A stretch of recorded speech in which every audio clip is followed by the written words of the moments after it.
Hello, we are Mario, Chloe, Haima, Jacob, Cameron, and Justin. Our project aims to help Lisa Naturez, a natural supplement company, increase their sales and profitability. Our tagline is naturally boosting Lisa's growth with savvy marketing and sales techniques. One of the problems that we are trying to solve is lack of brand awareness and visibility, which has led to low sales and revenue. To address this, we have 3 recommendations that we believe can help Lisa Naturez improve their marketing and sales efforts.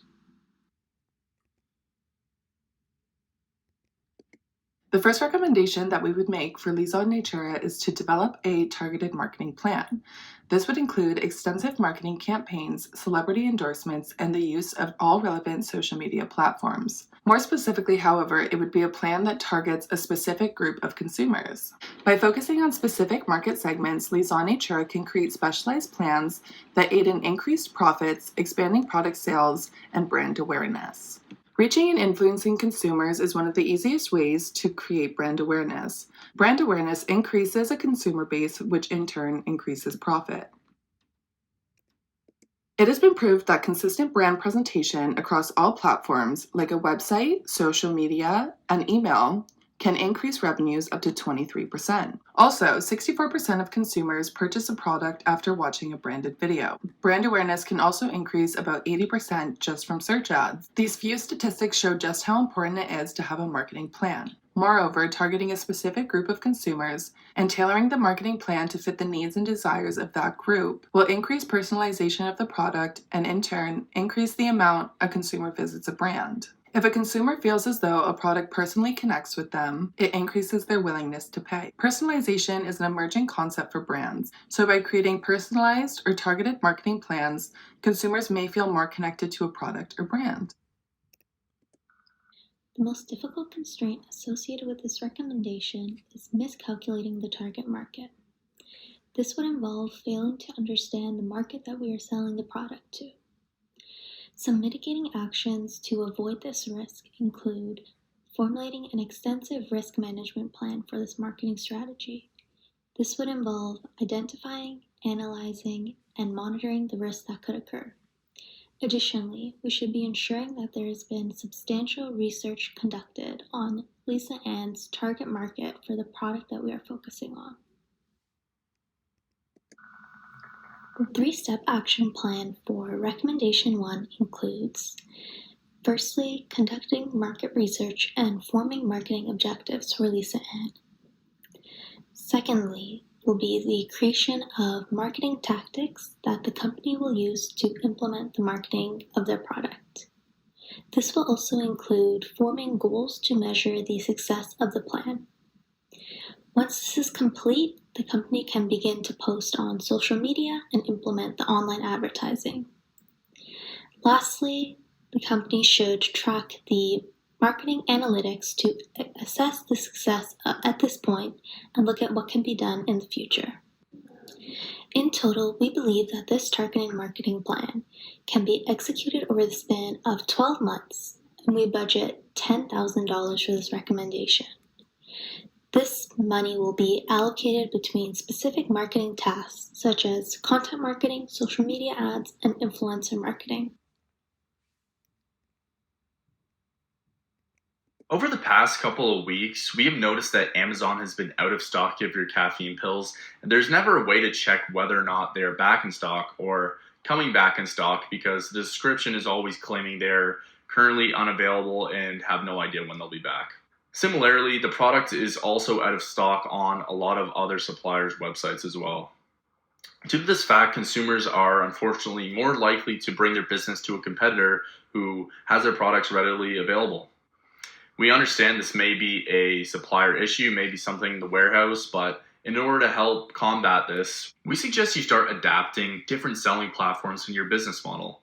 That way, if something is out of stock on Amazon or Walmart, customers can go online and in-store to some of North America's biggest supplement stores like GNC, Popeye Supplements, and Body Systems Nutrition to purchase the product. In order to make sure we are making progress with this step, we'll track the increase of orders over the course of the month to ensure the plan is working. If it is working, we should see a significant increase in sales due to the brand new availability of the product.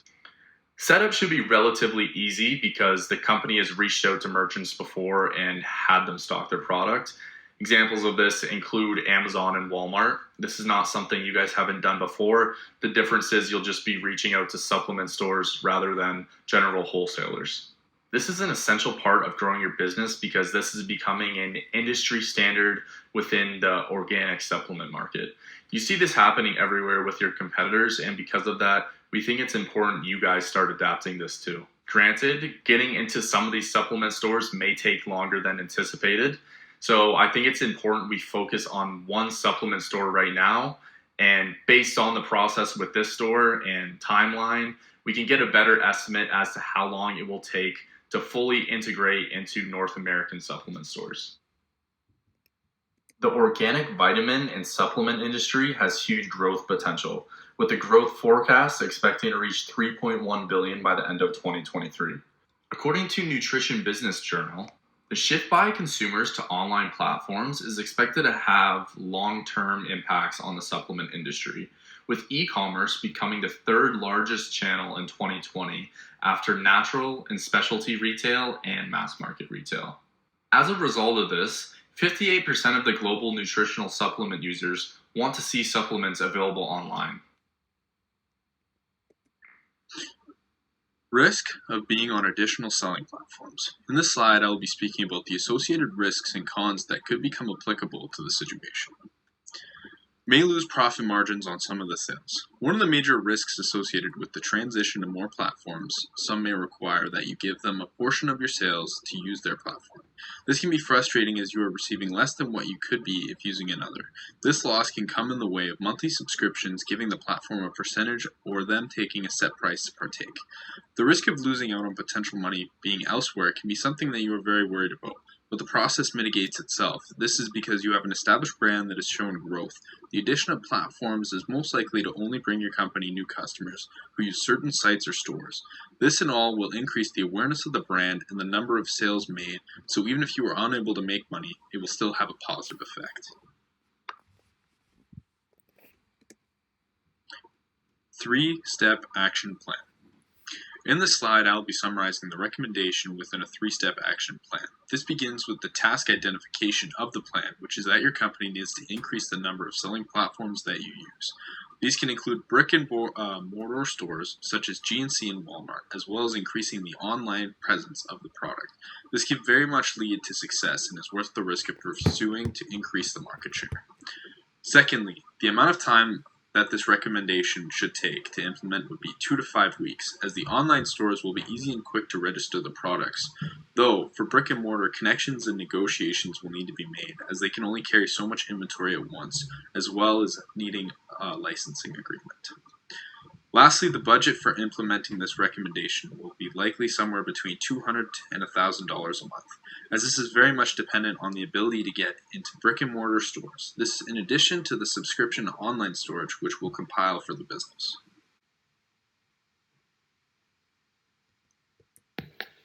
Our third recommendation is that the company provide free samples of the product. Lisan lacks brand awareness in Canada, its target market. As such, free samples allow an avenue for both the growth of brand awareness and consumer base. The product's long shelf life and small single-serving portion make it an ideal free sample. This can be done through partnering with companies like Canadian-based Sampler, which allows for the streamlining of connection of product with the ideal consumer through its online program, removing the in-house costs of marketing, promotion, and distribution that would be required if the company were to take on this project itself. Evidence of its use and benefits. Some statistics. 92% of consumers are more likely to try a product after receiving a free sample. In addition, free samples can lead to a 90% increase in sales versus not offering free samples. Free samples also take advantage of the reciprocity principle, which means that when people receive something for free, they're more inclined to return the favor in a sense, usually through buying the product or continuing to support the brand that provided them a product for free. In addition, the company receives valuable word of mouth advertising, as people have personal interactions with the product and tell their friends their positive experiences with it. Now that you've heard a little bit about our recommendation, I'd like to cover some of the risks associated with it. The first being increased costs. Free samples are a very expensive endeavor, especially for a small business trying to enter a new market like yourselves. The cost of producing and distributing samples is very high. If this cost is not met with an increase in revenue, this could have a negative impact on your bottom line. The next risk I'd like to cover is negative brand perception. If the quality of the sample is poor or does not meet the expectations of the sampler, this could create a negative perception of not only that one product type, but the brand as a whole. This could deter the potential customer from becoming a repeat user. Lastly, lack of feedback is another risk to consider. By offering someone a free sample, you are not guaranteed to receive feedback for them. This can make it difficult for your company to improve and change the product based on the preferences of the end user. As I'm a solution-oriented person, I'd like to offer some mitigating factors that could help you mitigate some of these risks. Recently, I have learned of this company called Sampler.io, it's a website, and what they do is they offer free samples to different consumers based on their preferences and their needs. Not only do they help you connect you with your ideal consumer, they also make it mandatory that consumer provides you with some feedback on their product and their experience. This could help mitigate lack of feedback and increase costs, as you'll be able to already have a distribution network set up through sampling. Thank you. Now that you've heard a little bit about the risks associated with our recommendation, I'd like to hop into our 3-step action plan. The first step being research potential partners. I know I previously had mentioned the service Sampler.io, which is located online and is an online service. However, potential partners could also extend to brick and mortar stores such as Costco and all natural health supplements. The time allocated to this is constantly, as you should always be looking to evolve and adapt and increase your partnerships to overall increase your brand awareness. The second step would be implementation and negotiation. The implementation process is more so the marketing requirements you would need in your stand in the store itself, as well as any of the supply chain requirements you might need for online services to ensure that they have your products for them to send out as samples.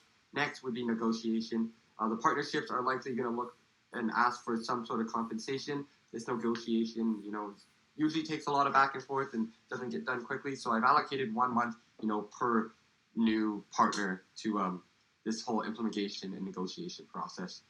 Lastly, reviewing any potential feedback you get from these free samples is the ultimate goal, so you can adapt and change your product to changing consumer preferences. I put review monthly, as you would like to know, what the consumers are feeling, seeing, tasting of your product. If there's any defects, you need to change immediately. However, I would leave any changes done more on a quarterly or annually basis, as you don't want your product to continually be changing, as consumers won't know what to expect. To summarize, we recommend developing a targeted marketing plan for a specific group of consumers, with monthly check-ins to evaluate marketing networks and social media. Social media can increase revenue by 23% and brand awareness by 80% through search ads. We suggest creating a risk management plan and conducting extensive research on the target market to mitigate these risks. The 3-step action plan involves market research, marketing objectives, including tactics, and tracking analytics for success assessments. Secondly, we suggest increasing selling platforms and inventory maintenance to expand Lisa Natura's brand reach and reliability. This can be achieved by pursuing transitions into an increased number of selling platforms and keeping the inventory stocked. Many consumers prefer to shop online, and the online supplement market is expected to reach $3.1 billion by 2023. This recommendation should begin now and take 2 to 5 weeks for completion, with an additional cost of $200 to $1,000 per month.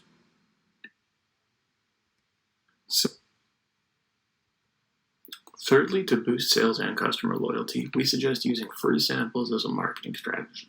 Research shows that 81% of customers who try a product through a free sample end up purchasing it, However, offering free samples does carry some risk, as customers may take advantage of it without ever intending to make a purchase. To mitigate this, we recommend limiting the number of free samples offered by customer or requiring customers to provide their contact information in exchange for a free sample. The three-step action plan involves identifying the product or service that would benefit from a free sample, determining the budget and quantity of samples to be offered, and creating a marketing plan to promote the availability of free samples and track the results to evaluate the effectiveness of the strategy. In conclusion, our recommendations aim to help Lisa Natura's improve their marketing and sales efforts, increase their revenue and profitability, and build a positive brand image. We encourage Lisa Natura's to consider implementing these recommendations and believe that they can lead to significant improvements. Thank you for your time, and we look forward to hearing your feedback.